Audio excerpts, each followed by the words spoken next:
Hi everyone, my name is Dr. K. I'm the co-founder of Quai Network, and today we are going to be talking about how we use interlinks as well as NeoPoW or non-interactive proof of works within the Quai protocol. Before we get started talking about interlinks, let's just give a very brief overview of Quai. Quai uses a hierarchical network of merge-mined blockchains to dynamically increase throughput while maintaining security. You can see a first generation blockchain here on the left, which is just a sequence of blocks one after the other, and Quai Network's hierarchy here on the right, shown in a 2x2 ontology with a prime chain at the top, region chains below that, and zone chains below that as well. Now that we've had a very brief overview of Quai, to give some context, what are interlinks and how do we use them? So what are interlinks? Interlinks are an additional hash link at various difficulty levels that allow us to effectively create skip lists and compress the blockchain. When we produce a block in a work-based system, blocks must meet a difficulty threshold. So in a normal mining process, we have our block, we mine, we get our next block, so on and so forth. What interlinks are doing is they're a block which achieves a higher difficulty target than the threshold, or effectively a secondary difficulty target. So in this example, we're mining just a single chain of blocks and we are finding interlinks. So this interlink that we found here would be considered a 2-bit interlink. So this is this is just at mu1. So mu is just referring sort of to the level of interlink. You can change what values you need for mu for different difficulties arbitrarily, but it's some increase above the base threshold to find a block. So if we kind of go through the progression of how an interlink would work, I'm finding, let's call these zone blocks. As I'm finding zone blocks, some of the time I hit a threshold block that has a higher threshold, and that allows me to form a commitment to an interlink. Now, when I'm proposing a block, I'm always proposing a new block which points back to the last interlink at each one of the interlink levels. But that pointer only becomes a valid interlink block, or a valid interlink rather, if the block in which it is found also meets that interlink threshold. So in every block that we're mining, we're always proposing interlinks at every level, but only some of those interlinks will become valid depending on the difficulty which that block achieves. So these are just sort of an example of how the interlinks become structured. So you can see sort of in that first interlink layer, we almost have sort of a new blockchain of sorts. And then in the second interlink layer, we have an additional blockchain. And with each layer in the interlink, you'll get effectively sparser and sparser chains. And that's really the value of the interlinks, is that they create a skip list of references to represent a chain in fewer number of blocks. But why are interlinks useful? Interlinks not only allow us to create the skip list, but they're also allowing us to create a compressed representation of work. And this is really critical in a proof of work based system, because the whole point of knowing that something is finalized, we think about it as depth in the chain, but what we should really be thinking about it as is the amount of work that's been done on a transaction. In a work-based system, you have statistical finalization, but you also have economic finalization. And economic finalization is achieved by creating expense to create an alternate chain which does not contain the transaction that you are interested in.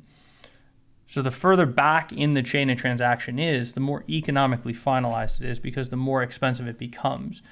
So if we want to use a representation of a compressed chain that sort of has fewer blocks, we also need that compressed representation to represent the same amount of work as the uncompressed representation, else that proof won't be valuable in asserting economic finality. If we look specifically at this example, every extra bit that an interlink finds occurs 2 to the n blocks. So if we think in bits and we say, okay, I have a 20-bit difficulty, and what I guess in this example we can say the 4-bit difficulty. If I have a 4-bit difficulty, what that effectively means is the leading 4 zeros in a binary representation of the block hash The leading 4 bits are zeros. And that's effectively my block threshold target.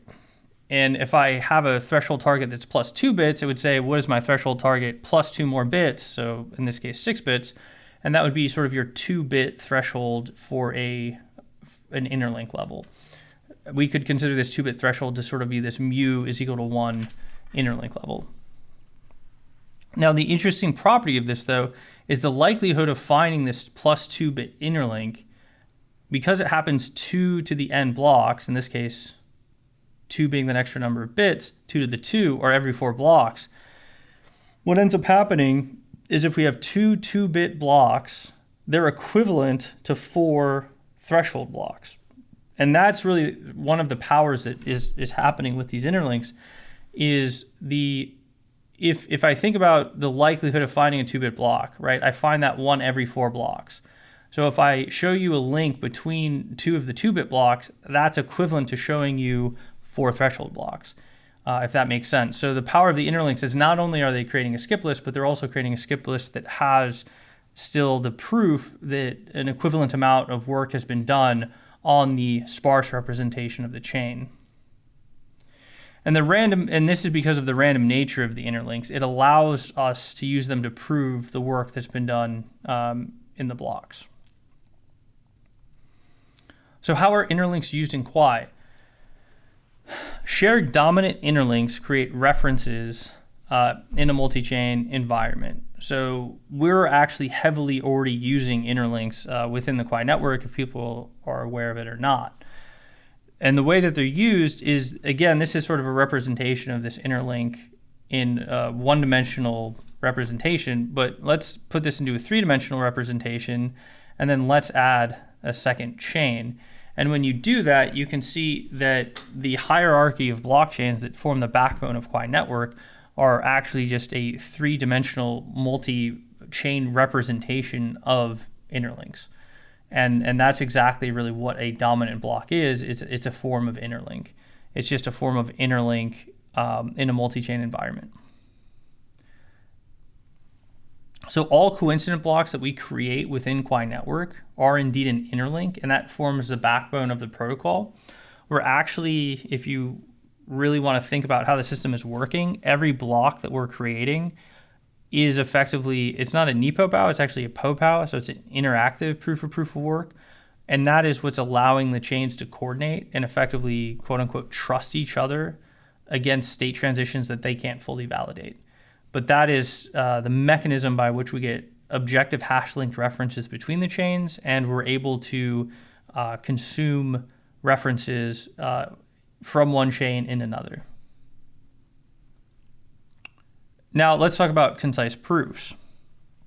What else are these good for besides creating a dynamic hierarchy of merge-bind blockchains? So why do we need proofs? Proofs allow us to show something concisely without the need for trust. So we're leveraging this within the hierarchical environment, but that need actually extends beyond sort of the hierarchy of merge-bind blockchains. And to understand really what the need is, let's talk about the current state of decentralization. Applications that use, or applications typically use centralized data providers across the crypto space. So examples of that are if you are using MetaMask, which is a self-custodian wallet, you're actually usually dependent on the default RPC provider, which is Infura, which is a centralized service running nodes, running an Ethereum node and providing RPC data. So all the data you're getting from the Ethereum blockchain, you're getting because you trust Infura to provide that. Other examples of providers are Etherscan or blockchain.com, but within a handful of 1 or 2 providers, effectively 90% of the market in terms of application and use is represented amongst those providers. Now, what's the problem with this? The problem is we took a decentralized system and we've re-centralized it, and all of the problems with centralized systems come back between the network layer and the application layer. So we've re-centralized the system here, and if I have this centralization point, why do I even have a decentralized system to begin with? And you can say, well, why do I care about it being decentralized or not? In a centralized system, we have the issue of outages, We have the issues of censorship, and we also have the issues of tracking. I actually remember being at ETH Denver a couple years back, and someone was trying to buy a hardware wallet, and I couldn't sell them a hardware wallet because Infura was down. So we were sitting there at a blockchain conference on a supposedly decentralized system trying to do a transaction, but because one centralized service provider endpoint went down, nobody could actually use the blockchain. I think that also is manifest in some of the different designs. So if you look at the more centralized stake-based quote-unquote blockchains that exist today, you see a lot higher issues, outages, and downtime than you see with something like Bitcoin that is a truly decentralized system. So if you have that sort of critical element in the system to use it, regardless if it's in the network layer or above the network layer, the system is effectively becoming centralized. So how can we kind of fix this? The way that we propose to fix it is if we can create a proof-based API, we can effectively create a decentralized Infura. The idea here is that if I provide a proof with data, that does not require trust. And if we can make a system that doesn't require trust, consumers become agnostic to the provider. Right now, when people get data from Infura, the reason they're trusting that data is because Fura is attesting to that data. So they have a reputation, they have an SSH key, and they're signing messages that are effectively saying Infura is saying this is what the data is on the Ethereum blockchain. And so you're just trusting that of Infura, but we can replace that signature and we can replace that reputation in Infura if we can just create a concise proof of work that we can present to people with the data. And so proofs will allow the system to maintain decentralization all the way from the network layer through the application layer. And that's why they're interesting. So NeoPoW is non-interactive proof of work. So proof of work was actually introduced by Quai back in, I think it was 2016. And then the work was later refined to non-interactive proof of works. And interestingly, the third author on that paper, Dionysius Zindros, is also a co-author on our security proof of Poem, which we recently published at IACR. I'll have a link to that at the end of the presentation, but something interesting to look into. But basically what a proof of work does is that we prove a transaction has taken place by showing work on top of that transaction in a concise way. That is effectively what we're talking about here.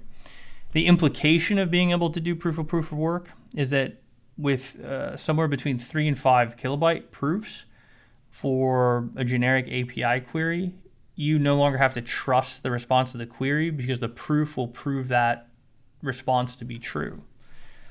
And then what we can do with that is we can actually validate the proof within the SDK. So we don't have to worry about app providers needing to understand proof of works. If they use the Quai's SDK, we integrate proof validation into the SDK itself. They're just going to make API queries. The SDK will effectively route those queries, validate the response to be correct, and then just provide the normal response to the API. The difference being that this can be done in a completely decentralized way. And what this means is that all nodes can become data providers. So NeoPoWs allow all nodes to become trustless data providers, and this also potentially creates a new decentralized source of revenue for running a node. So let's go through a couple examples of NeoPoWs. I have 3 examples to kind of work through to understand what you're getting sort of out of NeoPoWs and the size of proofs. So let's say we have a situation where we have a transaction that took place sort of in this block N here at the beginning, and the merchant wants to verify the transaction took place. So you buy a computer online, and you submit the sort of TXID through whatever system, and the merchant's like, okay, should I ship this laptop? I need to verify that transaction took place. They're going to go to, ideally just the SDK. They're going to ask the SDK, hey, did this transaction take place? The SDK is going to go query one of these nodes that's willing to offer the RPC endpoint, and it's going to return a proof plus the data about the transaction. Then the question is, how big sort of is this proof? So in this particular case, what we have to do is we have to trace our headers through the system till we get to where the transaction took place, and then we'll have a Merkle proof that shows that that transaction happened within that block. So the question is, how many sort of headers do we need to create this link of chains?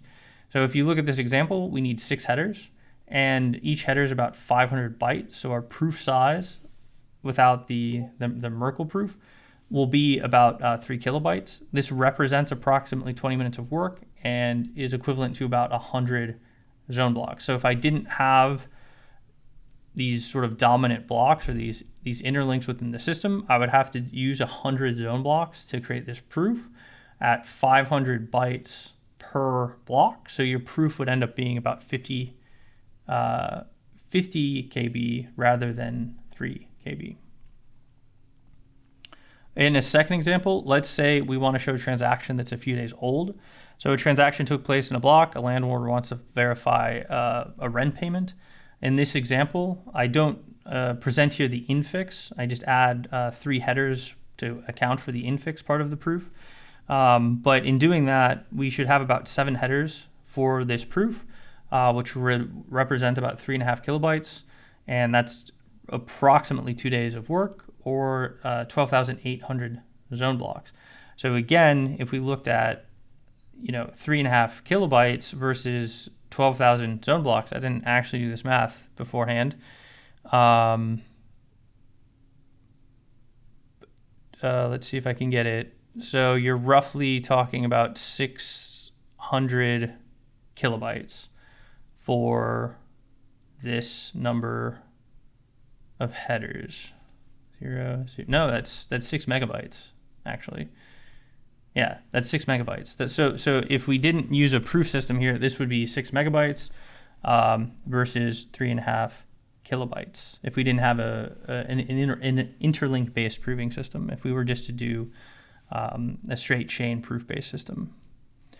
And then another example here is, let's say that I'm running a light client, or I'm going to do a syncing process to a snap sync.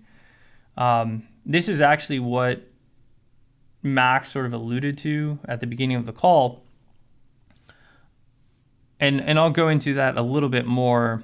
So if I have a light client, what I'd like to do, or if I just have a client and if you're a node wrangler and you've run a node in the system, you know that sort of as the chain gets deeper and we have these periods of 2000 TPS, the time it takes to sync gets longer and longer. This is kind of sort of true with fully validated clients on work-based systems. The greater number of transactions, the greater number of blocks, the longer it takes to sync and validate the chain.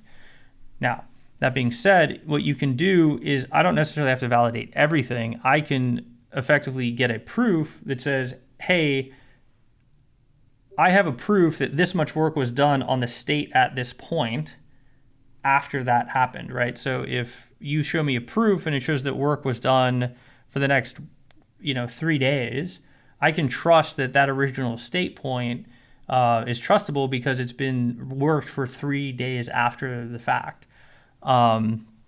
What we want to do is we want to have a mechanism for sort of creating these epoch points that we can reference, and that's one of the uses of interlinks.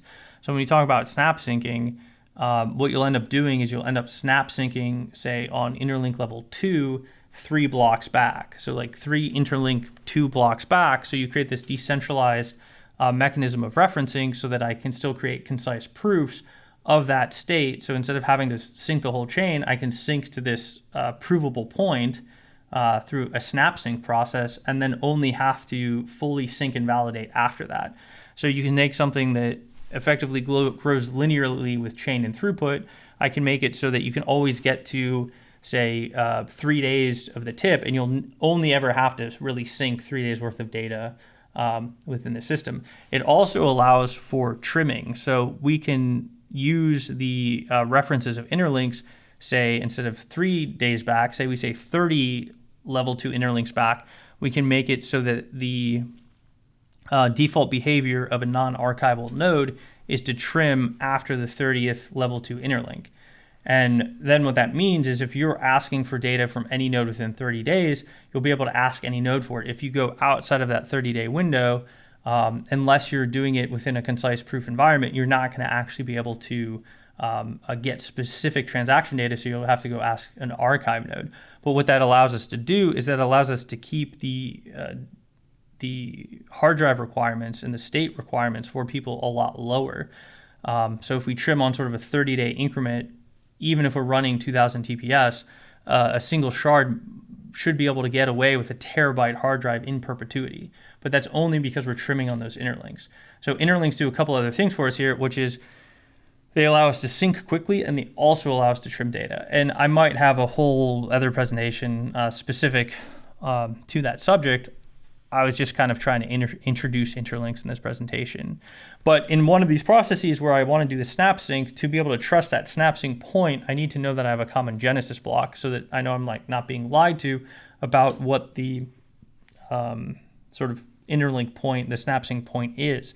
So in this particular example, I'm trying to do a snap sync and I want to verify that we have a common genesis.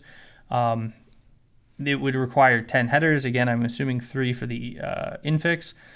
And that represents approximately 2 years of work. And then for every year after that, you'd be adding another 500 bytes to the proof.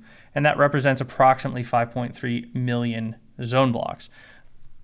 The outcome that you can see from these 3 examples is that it's super useful because I can have these proofs that really only ever are kilobytes in size.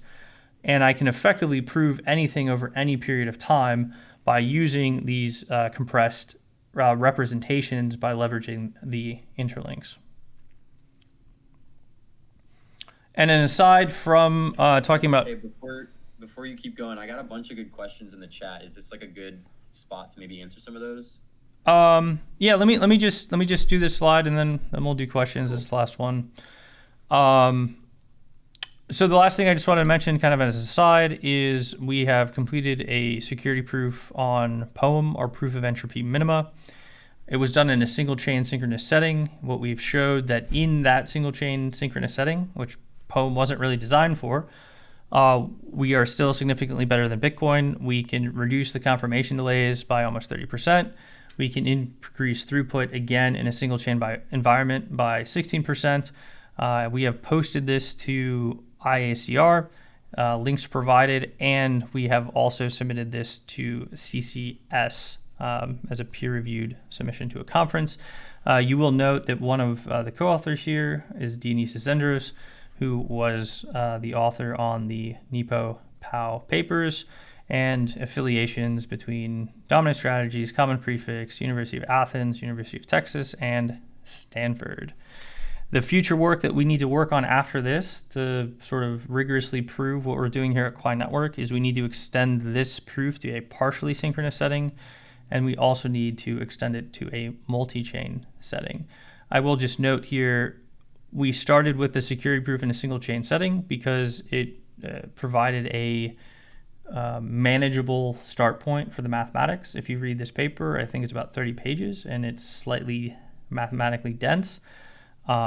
We kind of needed to make that first step before we can go into a multi-chain setting. But again, the whole point of POEM is that it is a good operator in the multi-chain setting. So when we take it into that setting and you compare it to Bitcoin, it won't be percentages better. It will be hundreds or thousands of times better. But that is the next step. And with that, I will take questions. Dr. K, go back to that slide. Say that again so everyone understands. You wrote this paper with researchers from Stanford, correct? Yes.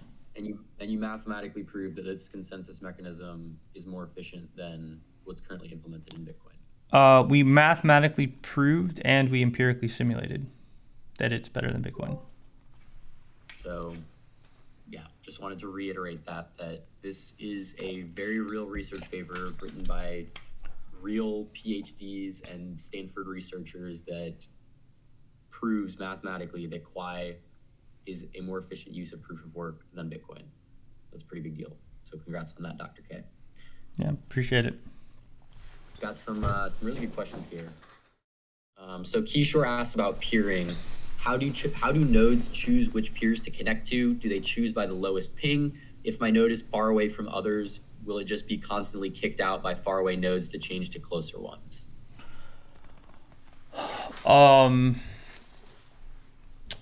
So Kishore actually brings up a interesting point for us to add to our technical backlog. Right now, the nodes are not segregated by pings. They are ranked by liveliness, so sort of how responsive they are to a request, how long they've been online, but we haven't started ranking them by ping. We should do that at some point, but it's something that we have to add to the system. So, but that ultimately will be part of the ranking. People can still sort of choose nodes, so if they wanted to, they could create that ranking themselves. But that is something that we need to add. Another one from Kishore here. Would it be fair to say that NeoPoWs effectively communicate and are interoperable like APIs? The point of the NeoPoW is an adder to the API. So if you ask any node something, the RPC can sort of service the request. The problem is you don't know if they're lying to you. So if I service the request and I provide a NeoPoW, I now can't lie to you. So now you don't care who I am in terms of responding to the API request. Right now, people will trust Etherscan because Etherscan is Etherscan. They have something to lose, they have a reputation, and they'll sign the message. But the idea here is that any node operator could return the data with a NeoPoW, so now you don't care who you're getting the data from as long as they provide it. Got it. Makes sense. And then a question from Jonathan. I still have to sync the entire state from Genesis to the tip, correct? If not, where do I get the state tree from? Right. So in snap syncing, what's going to end up happening is you're going to basically ask somebody for the state tree at that sort of third interlink back. And then what you're going to do is you're going to effectively, so the state tree is just sort of a blob of data. It's the whole thing. And you're going to use sort of a peer-to-peer process to download parts of that tree from many people. And you are going to assume it is true because everyone has continued to mine on it.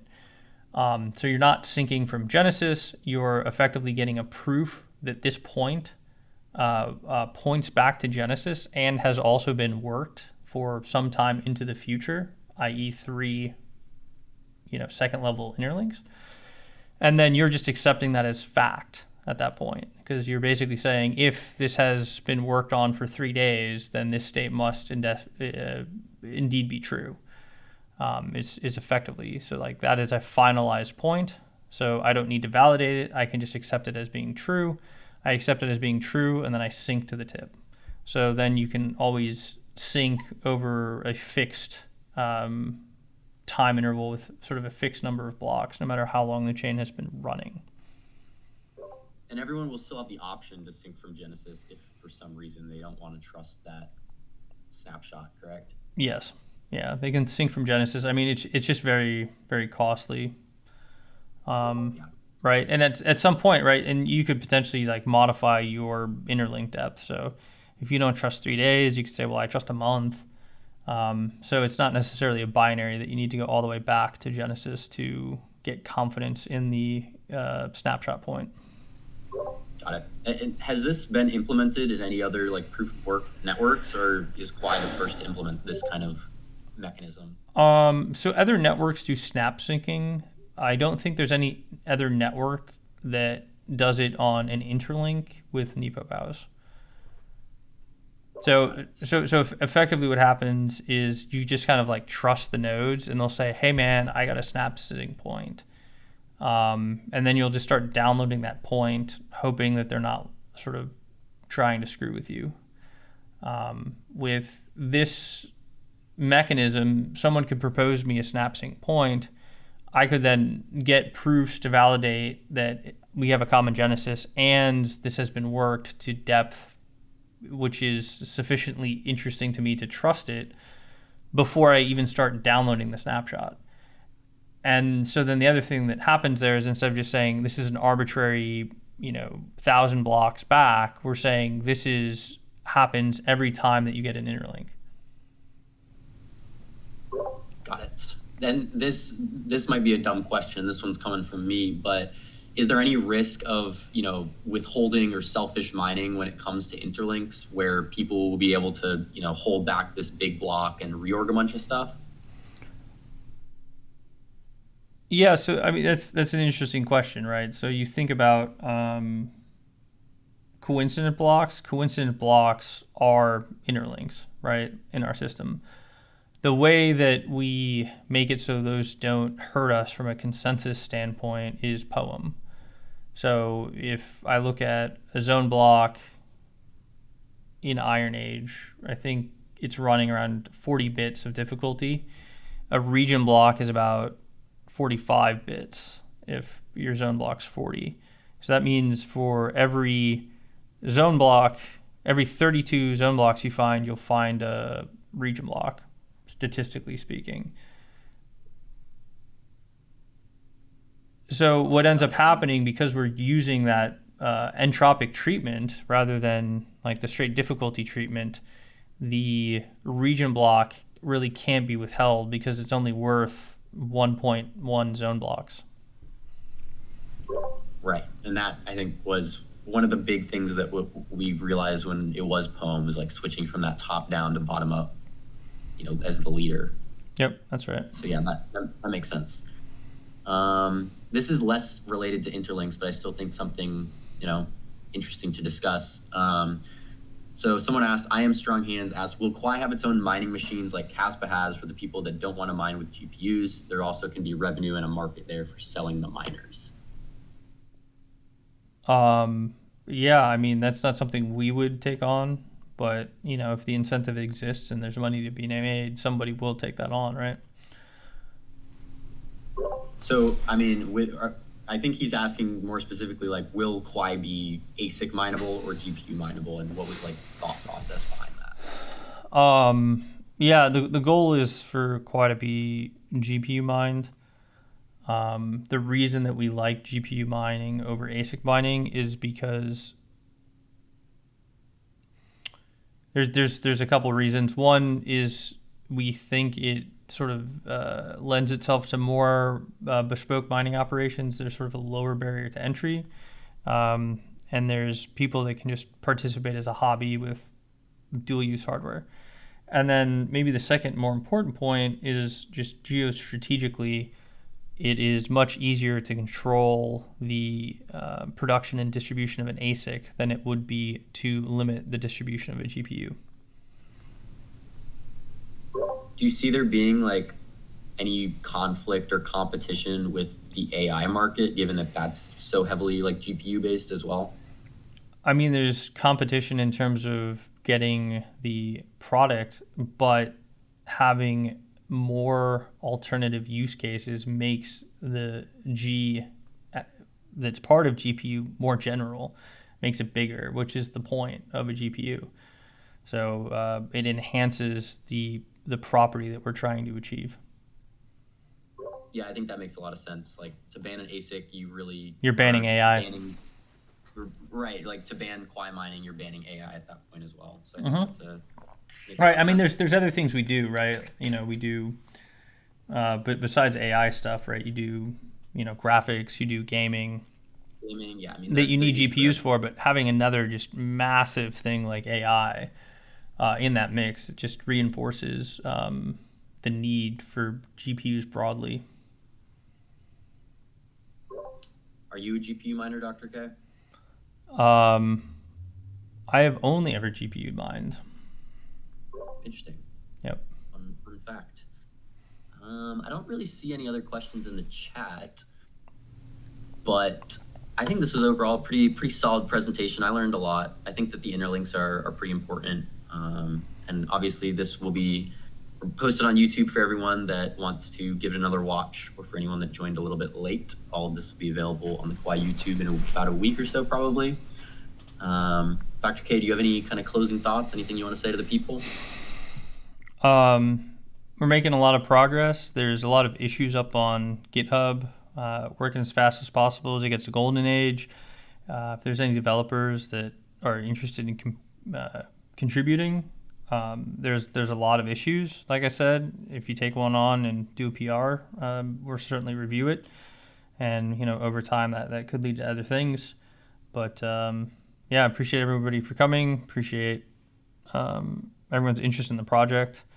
And supporting kind of what we're trying to achieve. And just to kind of give a summary of what we are trying to achieve is we're trying to sort of achieve the original sort of vision of Bitcoin in some ways. Maybe we're going beyond it, and that we're trying to create a functional alternative monetary system. So not just a store of value, but also a medium of exchange and a unit of account, all in one system, all decentralized, all uncontrolled.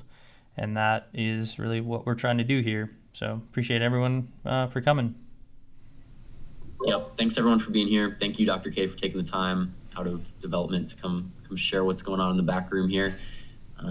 Yeah, thanks everyone for hanging out with us today. Hopefully you were in here long enough to go claim that Galaxy task if that's what you're here for. But, oh yeah, wait, Kishore asked a question that I forgot to ask. Can the proof be added retroactively without the need for a fork?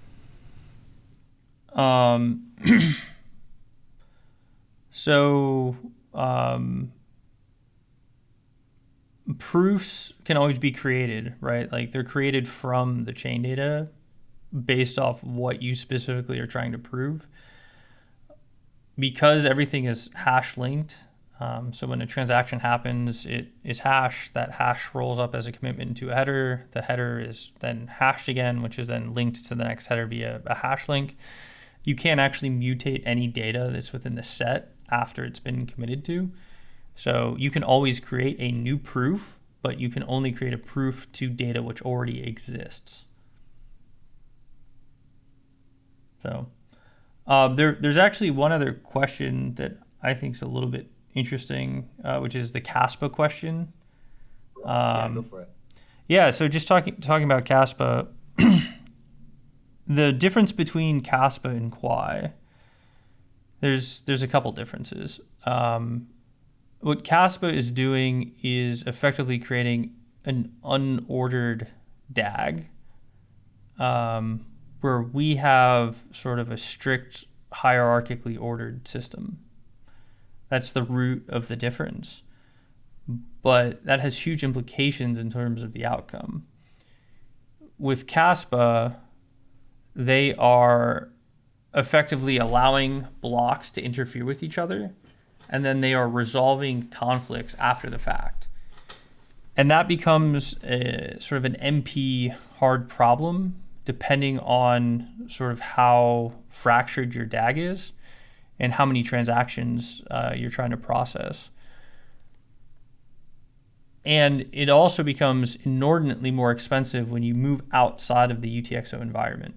So they can do all right with UTXOs. I think they'll be able to maybe get to 700 TPS, but I think they're going to tap out at that point, and there's nothing they can really do to improve throughput.